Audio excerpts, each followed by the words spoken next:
Next দেখো 7 নম্বর দেখো, জৈন ধর্মের 23তম তীর্থঙ্কর কে ছিলেন? দেখো এটা কবে এসেছে, WBCS প্রিলিমস 2005 সালে এই প্রশ্ন এসেছিল এই চ্যাপ্টার থেকে।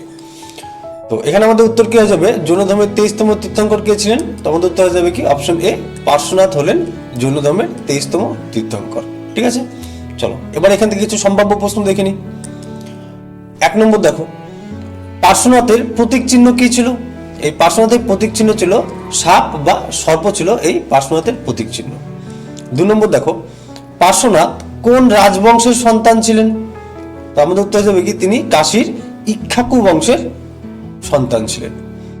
3 নম্বর দেখো, পার্শ্বনাথ প্রবর্তিত 4টি মূলনীতিকে কি বলা হয়? ঠিক আছে, তো পার্শ্বনাথ প্রবর্তিত 4টি মূলনীতিকে বলা হয় চতুর্যম।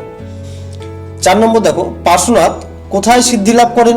এই পার্শ্বনাথ সিদ্ধি লাভ করেছিলেন সম্বেত শিখর বা পরেশনাথ পাহাড়ে তিনি সিদ্ধি লাভ করেছিলেন। 5 নম্বর দেখো, এই পরেশনাথ পাহাড় বর্তমানে কোন রাজ্যে অবস্থিত? এই পরেশনাথ পাহাড় বর্তমানে ঝাড়খণ্ডে অবস্থিত। ঠিক আছে, এখান থেকে একটা প্রশ্ন ভালো করে তোমাদের দেখে নিতে হবে। চলো নেক্সট দেখো